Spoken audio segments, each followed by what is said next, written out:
안녕하세요. 지금 이 사람 임수민입니다. 어제에 이어 룩셈부르크의 한국 여성 기업인 박승은 대표와 말씀 나눕니다. 룩셈부르크는 제주도 면적보다 조금 큰 작은 나라지만 유럽에서도 손꼽히는 경제 대국인데요. 바로 그 나라에서 박승은 대표가 사업 기회를 찾았고 유럽으로 진출하는 한국 기업인들을 돕고 있는데요. 그런데 그 과정이 결코 순탄치만은 않았습니다. 아무 연고도 없는 곳에서 개척해 나가야 했고 결혼하고 아이를 낳은 후에는 오랫동안 경력 단절녀로 지내며 마음고생도 심하게 했는데요. 어떤 시간을 거쳐서 오늘의 자리에 이르게 됐는지 룩셈부르크의 한국 여성 기업인 박승은 대표 지금 만나봅니다.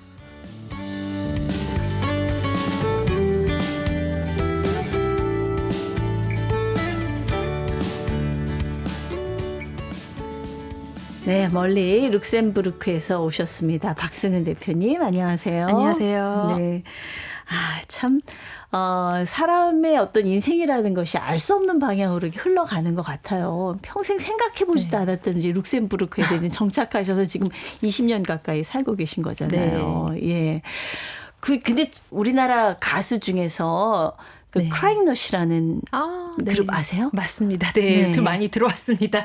다들 노래 때문에 우리가 룩셈부르크 들어보셨어요? 그 노래? 많은 분들이 저에게 말씀하시는데 안 그래도 룩셈부르크 하면 대부분의 분들이 그 노래 첫 소절을 말씀하시더라고요.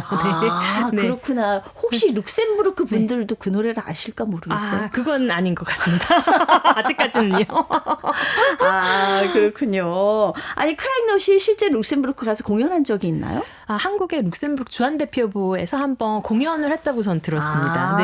또 그런 인연으로 그런 적이 있군요. 네. 참 집에서는 결혼 반대하고 이제 우리 스웨덴 입양아 주신 남편과 이제 결혼을 하는 바람에 조금 우리가 부모님들이 우리를 허락할 수 있는 그런 조건을 찾아서 룩셈부르크로 말하자면 가신 거잖아요. 맞습니다. 거기서 뜻하지 않게 법인의 대표가 되셨어요. 네. 그것도 기가 막힌 인연인 것 같습니다. 네. 그 당시 어떤 기회를 잡으신 건가요?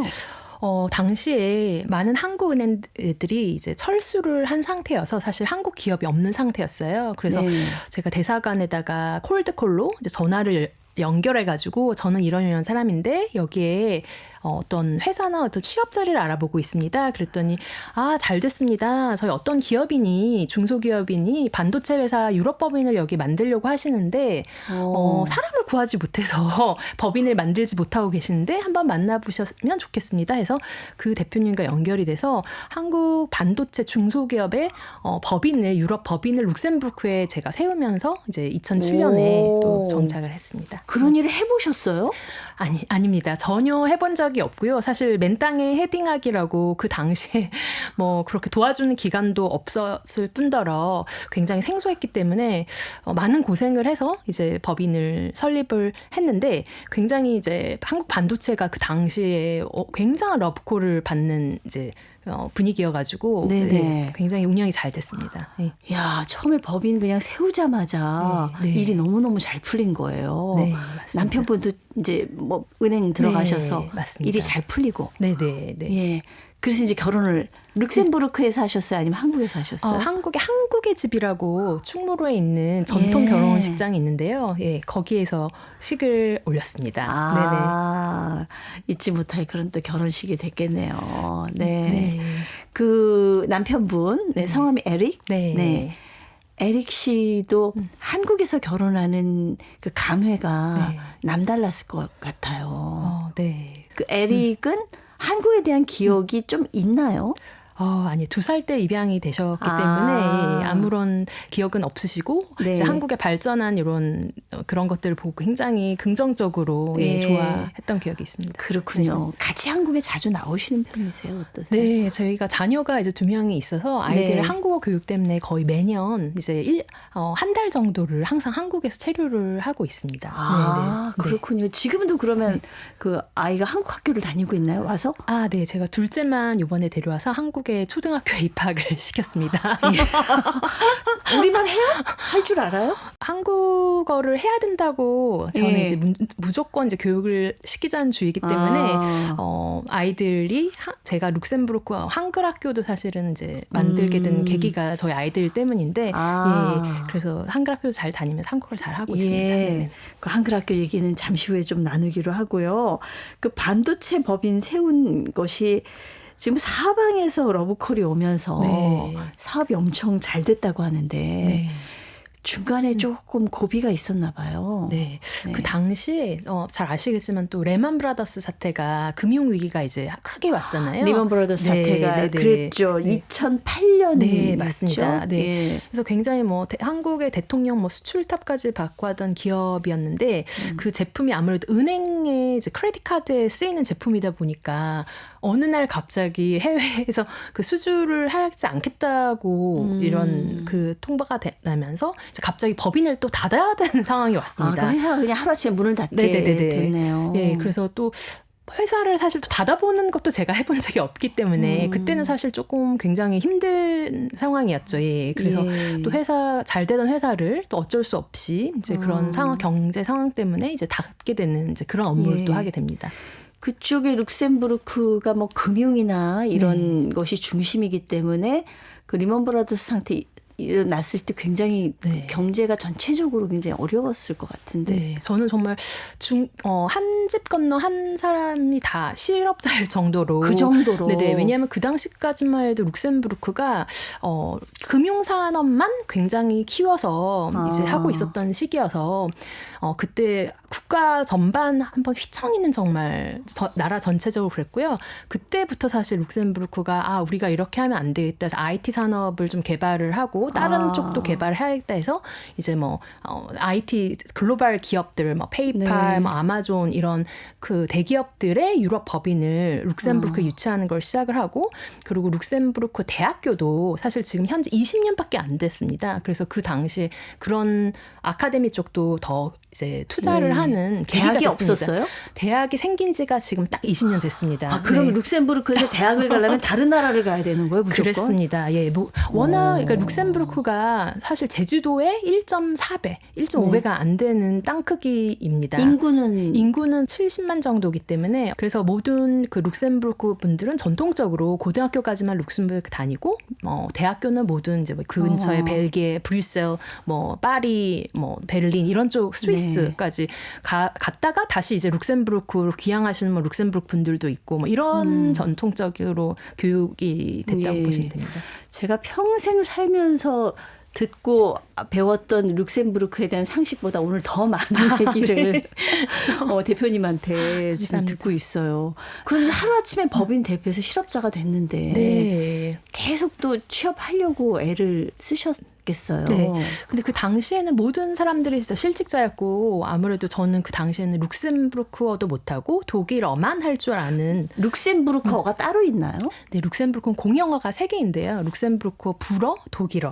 3개 국어를 공용어로 쓰고 있습니다. 네. 그래서 제가 그때 했던 거는 불어 학원, 그 룩셈부르크 학원, 국가고시 이런 것도 다 합격을 하고 그다음에 저희 자녀가 아무래도 남편과는 모국어인 이제 스웨덴어로 하고 저랑은 한국어를 하기 때문에 스웨덴 학원도 그때부터 다니기 시작을 했습니다. 네. 이야, 언어 천재시네요. 전혀 아닙니다. 한국어, 영어, 독일어, 프랑스어, 스웨덴어, 룩셈부르크어. 제대로 하는 게 하나도 없습니다. 유럽 어디 내놔도 경쟁력 있는 거 아닙니까? 이 정도 하면? 네. 그 여행을 다니면 사실 굉장히 편하더라고요. 스칸디나비아에 가면 그 스웨덴어를 하면 다른 나라어가 다 들리거든요. 비슷한 계열이기 때문에. 근데 말들이 좀 비슷비슷한가요? 네, 맞습니다. 네, 불어를 하면 또 스페인어가 또 들리기도 하고. 그 우리나라에서 가령 하면 우리나라 사투리가 있잖아요. 네. 우리나라 말하고 경상도 사투리 요거보다는 좀 멀죠. 우리 서울 표준어하고 요거보단 멀죠. 예, 그거보다 훨씬 멉니다. 네. 그럼 제주도 방언 정도 그 정도 네, 되는. 룩셈부르크와 독일어가 좀 그렇다고 보시면 되겠습니다. 네, 그 정도 되는. 네네네. 뿌리는 같기 때문에. 네, 맞습니다. 아니 근데 사실 우리나라에서 7년 동안 경력이 단절됐다 여성이 그러면 재취업이 사실 어렵고 재취업을 한다 하더라도 본인의 어떤 전문적인 지식을 살려서 하기는 제가 어려운 걸로 알고 있는데 네. 어떻게 7년 만에 그 취업 시장의 문을 뚫으셨는지. 네. 굉장히, 그러니까, 자아 개발을 할 수 있는 어떤 세미나, 이런 것들을 굉장히 열심히 참여를 하고 자아 개발서, 이런 것도 네. 굉장히 많이 읽었고요. 그러면서 또, 좋은 기회에 어떤 또 기업인께서 본인은 파트타임을 할 수 있는 요 또 법인을 예. 이제 세우고 싶다. 그래서 파트타임짜리 업무가 났어요. 그래서 제가 또 그 법인을 또 세우는 일을 다시 하면서 이제 재취업을 하게 됐습니다. 네. 예, 그러니까 네. 파트타임 일로 네. 아르바이트하고는 좀 다른 거죠. 그럼요. 네네네. 그거하고는 다른 겁니다. 네. 그렇게 이제 열심히 일을 하셨어요. 네, 파트타임으로 열심히 네. 일하다가 창업을 하셨단 말이에요. 네. 네, 룩스코.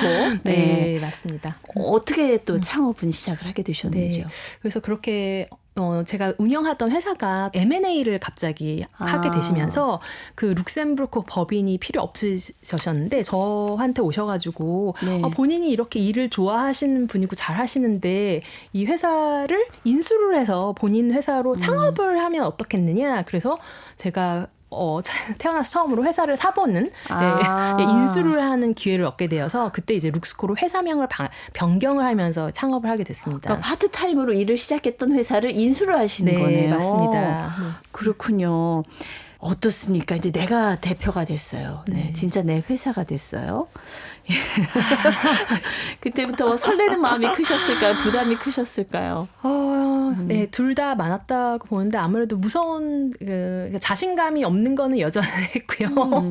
네, 주위의 지지를 그 당시에도 많이 받지는 못했습니다. 그렇게 하시는 분들도 없었기 때문에 네. 이걸 잘 할 수 있을지 이제 그런 고민이 더 많았던 시기입니다. 그렇군요. 어떻습니까? 그러면 업종을 그때 이제 내가 컨설팅을 해야겠다 이렇게 결정을 하신 건가요? 네, 아무래도 제가 룩셈부르크에 17년이나 있었고 많은 네트워크를 또 보유하다 보니까 오히려 제가 이런 인디펜던트한 독립된 컨설팅사를 운영하는 거에서 당연히 그 축하해 주시는 분들이 그쪽 현재선 굉장히 많으셨어요. 이제 독립이 되셨으면 저희가 정식적으로 의뢰를 하면 되겠다. 이렇게 그런 분위기였습니다. 네. 네. 잘 되던가요? 처음부터?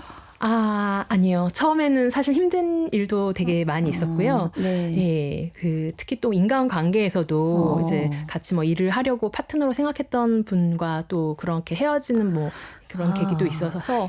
어떤 일이 있었나요? 근데 이거는 사업을 하신 분들은 누구나 다 한 번쯤 겪었을 것 같은데요. 저도 초짜 사업가였기 때문에 이제 같이 일을 하려고 했던 분을 믿고 진행했던 것들이 나중에 봤더니 이제 그분은 다른 마음을 먹고 이제 그런 과정에서 이제 처음으로 이제 그 이전에 없었던 굉장히 큰 이제 실망감, 이제 사람과 사람에 대한 이제 배신감, 이제 그런 게 또 외국에 있기 때문에 이제 그런 걸 나눌 수 있는 사람이 없어서 굉장히 이제 힘이 들었습니다. 그렇군요. 네. 우리 박 대표님 입장에선 배신이지만 그분 입장에선 동상이몽일 수도 네, 맞습니다. 있었겠다 싶어요. 처음부터 생각이 달랐을 맞습니다. 수도 있겠다. 네, 맞습니다. 네. 어떻습니까? 유럽에서 어떤 아시아 여성에 대한 이미지라든가 이런 거 좀 인종차별이라든가 이런 거는 못 느끼시는지요? 네, 룩셈부르크가 다행히 50% 이상이 이제 외국인 국적이기 때문에 사실 다른 나라에 비해서 제가 창업을 하기에는 굉장히 쉬웠다고 말씀을 드리고 싶어요. 그런 인종차별에 대해서는 사실은 없다고 말씀을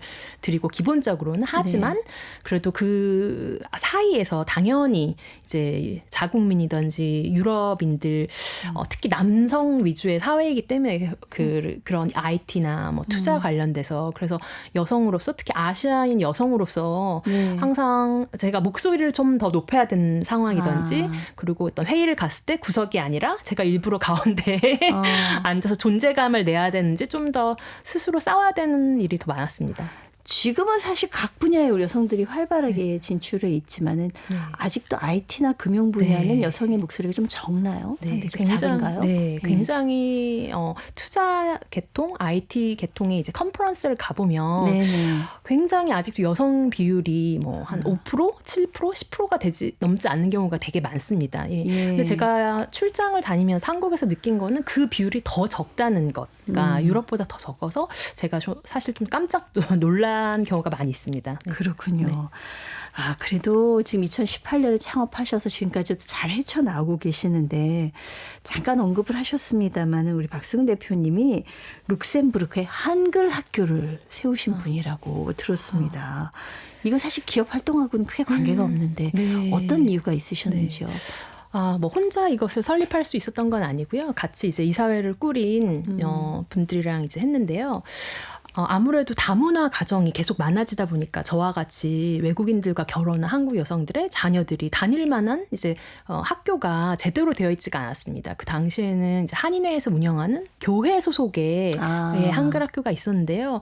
그것이 또 종교와 단체에 소속이 되다 보니까 종교가 있지 않은 분들은 또 나가시기가 힘든 그런 상황이었어요. 네네. 그리고 건물도 낙후를 돼서 그래서 그 윤념 이사라고 하는 이제 중국인 교포분이신데 저희 네. 나라로 하면 한족 분이시죠. 그분께서 이제 한글학교 관련돼서 설립 뜻을 같이 하셔가지고 설립하게 됐습니다. 그렇군요.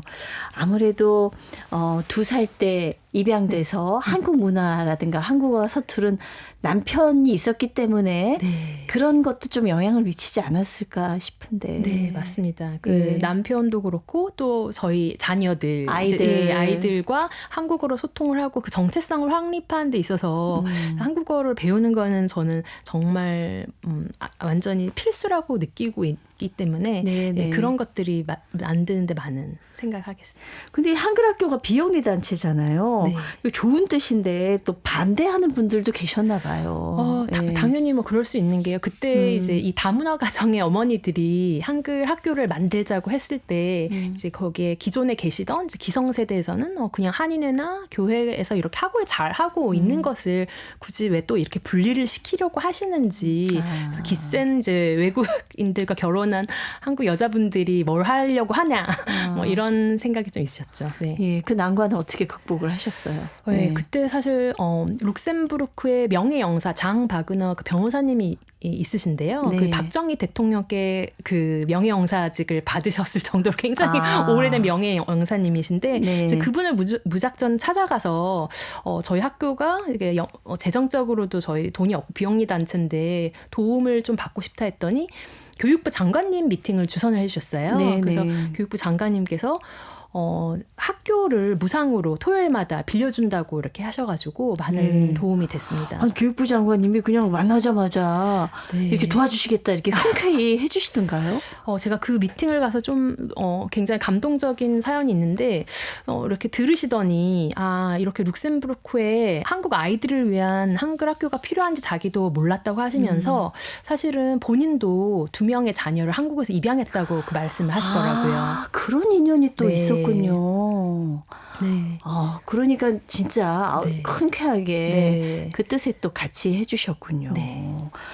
야, 굉장히 기쁘셨겠어요. 네, 정말 그때는 어땠어요? 그 일로 이제 그 지역 사회에서도 좀 저희가 뭐를 나쁜 일을 도모하려고 한 게 아니라 제대로 된 진짜 교육 기관을 설립해서 좀 더 이런 지원을 더 받을 수 있으려고 한 것이구나 하는 오해가 좀 풀려서 좀 감동적인 사건이었습니다. 지금 이제 한글 학교에 학생들이 주말에 오는 거죠? 네, 토요일 아침마다 하고 있습니다.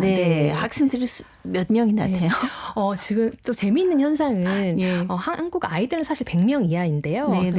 이제 그 코로나 때 외국인 분들이 한글 학교로 전화가 많이 와서 외국인 성인 분들이 한글을 배우고 싶다는 그래서 그때 오징어 게임과 같은 OTT를 통해서 많은 영화를 보시다 한국 드라마를 보신 외국 분들께서 문의를 하셔서 저희가 또 그런 분들을 감당할 수 있는 커리큘럼이나 이제 재정적인 상황이 안 돼서 그거를 분리시켜서 세종학당을 유치하게 됐습니다. 세종학당까지 유치하게 된 거예요? 네. 룩셈부르크에 한국 교민이 200여 명밖에 안 되는데 거기 세종학당이 지금 들어가 있습니까? 네. 그래서 사실은 세종학당에 지금 학생 수가 그 어린이들이 하는 한글 학교 수보다 더 많아졌습니다. 그 룩셈부르크 분들이 오시는 거죠? 네, 룩셈부르크 말씀드렸지 외국인들도 굉장히 많이 사시기 때문에 룩셈부르크뿐만 아니라 프랑스인, 독일인 그리고 접경지대에 있는 분들까지 하는 흡수하는 학교가 되어 있습니다. 지금 남편분이나 아이들도 여기서 공부를 하시나요? 네, 저희 아이들은 무조건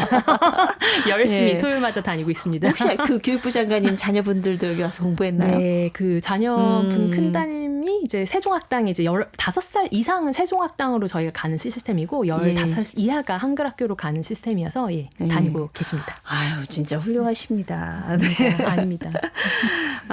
정말 독일로 우연찮게 유학을 갔다가 거기서 이제 스웨덴인 남편, 한국에서 입양되신 남편을 만나서 결혼을 하고 그래서 또 어떻게 우연히 룩셈부르크에 정착을 하시고 20여 년 유럽에서 사셨네요. 네. 유럽에서 사셔보니까 어떻습니까? 정말 느끼는 게 되게 많은데요. 장단점을 좀 말씀을 드리면 장점은 아무래도 좋은 공기, 대자연 뭐 이런 것들은 좀 유럽에 아무래도 지금 좋지만 단점을 말씀드리면 그 개인정보법 GDPR 개인정보법 보호법에 의해서 절대로 CCTV를 설치를 할 수가 없습니다. 예. 그러면 범죄라든가 이런 거 발생할 때 잡기가 어렵지 않나요? 그렇습니다. 저도 작년 이맘때쯤 이제 프랑스 파리가 요즘에 굉장히 이민자 문제로도 심각한데 거긴 정말 집단이 움직이거든요. 그런 강도든지 이런 것들이. 근데 저도 이제 경찰서를 갔지만 경찰서에서는 카메라가 없기 때문에 이제 그런 거에 대해서 절대로 우리가 도와줄 수 없다는 말만 저희가 들었습니다. 예, 그래서 그런 안전은 시민에 대한 안전은 어떻게 보면 우리나라에서 이렇게 보호받을 수 있다는 그런 안정감 이런 게 좀 많이 느껴지고 있습니다. 요즘에는요. 그렇군요. 그동안 지나온 얘기들, 또 유럽에서 이런 경험들을 책으로 엮어서 내셨습니다. 나는 오늘도 유럽으로 출근한다. 이 책을 어떻게 출간을 하게 되셨는지요? 네. 많은 분들이 아직까지도 룩셈부르크에서 왔어요 하면 룩셈부르크 독일의 어디 일부 도시인가요? 제가 예전에 물었던 것과 똑같은 질문을 하셔서 좀 체계적으로 룩셈부르크 그렇게 좋은 장점이 많이 있는데 이런 것들 좀 한국 분들이 많이 아시고 특히 한국에 요즘에 취업이 어려운 굉장히 능력 있는 젊은이들이 이런 나라에서도 취업을 생각해 보면 어떤가 또 창업자들도 유럽의 파리나 베를린과 같이 자국민 위주의 정책에 이렇게 좀 회사를 만들기 어려운 곳보다는 좀 이렇게 외국인의 개방적인 우호적인 나라에 하면 어떨까 해서 한번 좀 제가 책을 내봤습니다. 지금 해외 취업이라든가 해외 진출을 생각하는 분들한테 룩셈부르크가 어떻게 보면은 기회의 땅이라는 그런 얘기를 해주고 싶으셨나 봐요. 네, 맞습니다. 일례로 작년 11월에 이민법이 이제 고쳐졌는데요. 이민법 개정안 중에 룩셈부르크에 오신 부부 중에서 한 분만 이제 취업을 하게 되면 다른 한 분은 가정에서 한 분은 이제 바로 취업 비자 없이도 취업을 할 수 있는 이제 법안이 개정이 됐습니다. 예. 굉장히 개방적이네요. 네, 맞습니다. 네, 유럽의 많은 국가들이 좀 폐쇄적인 정책을 쓰잖아요. 네, 요즘에 안 그래도 이민자 관련돼서 굉장히 이슈가 많기 때문에 사실 거의 한국 분이 취업을 유럽에서 한다는 거는 다른 나라에서는 좀 굉장히 불가능한 면이 많이 있습니다. 저도 독일에서 공부했지만 사실 독일에 정착하지 못한 큰 이유도 그런 이민법이 굉장히 엄격하기 때문에 취업은 어려운데 룩셈부르크는 좀 예외적인 경우라고 말씀드립니다. 네. 저희가 얘기도 나눴습니다만 책에 보면 경력 단절로 인한 어떤 고통스러운 과정들 또 아시아 여성으로서 유럽에서 기업 활동하면서 힘들었던 얘기 또 양육 과정 이런 얘기들이 쭉 나오는데 지금 전 세계적으로 저출생 문제가 심각하잖아요. 특히 우리나라가 세계에서 가장 심각하다고 맞습니다. 하더라고요. 근데 유럽은 조금씩 이제 여러 가지 지원으로 해결을 해 나가는 것 같아요. 예.